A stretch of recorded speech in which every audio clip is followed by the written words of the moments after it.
Hi, I'm William Sndyer III. I'm an artist here in State College. I've been based here about 20 years, and public art in this community has been very welcoming, open over the past 3 decades, I'd say. Artists have seen town buildings as a canvas, and I'm one of those. Behind me is one of my most recent pieces, We All Are One, at the Graduate Hotel here in State College, right downtown. This piece is 2,500 square feet, painted in 2019. It was a commissioned piece by the hotel, and what's really great is seeing people in this town that have a vision and capacity for public art, and giving access to the arts, both to kids who walk around as well as any educated adults. That's my interest in public art, is that engagement of getting a piece outside the museum and into an everyday passerby. All of these vehicles beside us now see this kind of work, and art engages with the public in that sense. So that's my heart by making public art.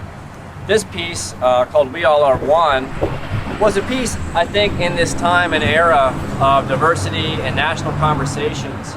As I was looking for a specific story to State College or Penn State to try to relate to the university hotel, I kept thinking that everyone's got a story, and that's why I boiled it down to that we are all connected, and we breathe, that makes everyone enough. And that's kind of the impetus you see behind me of these 7 figures melding into one. The process for me, like many of the other murals you'll see, is that I had a lot of help from the community to paint this.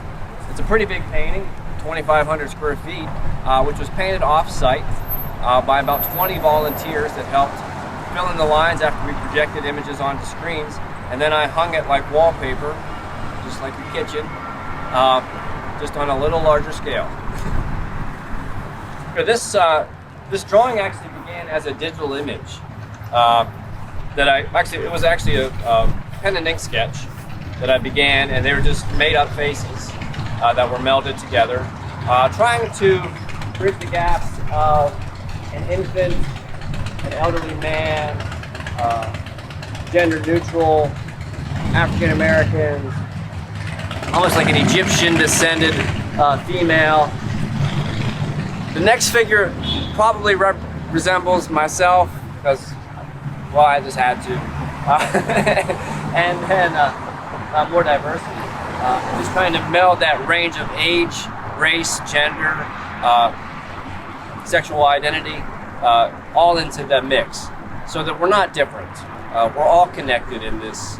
We're all just trying to survive on some level. So reinforcing that and having this iconic piece was monumental to me to be able to make that in this age, in this time. Time frame wise, some people ask how a mural like this is done.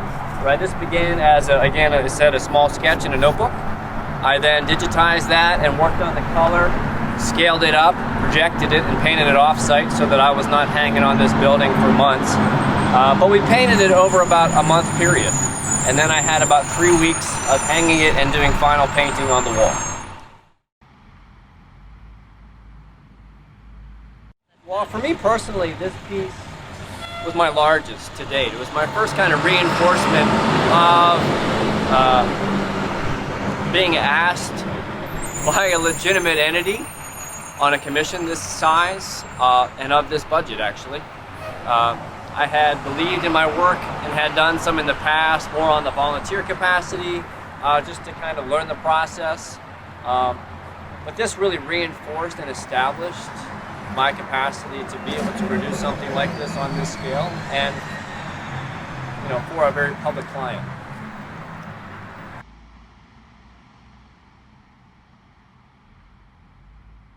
I think color. I don't know all the scientific history behind, or the research behind what color does to us subconsciously. But there is the studies of Feng Shui and architectural design and all of that in an area. And I'm a firm believer that color can transform space, right? And brighten and enlighten and bring a sense of joy and delight.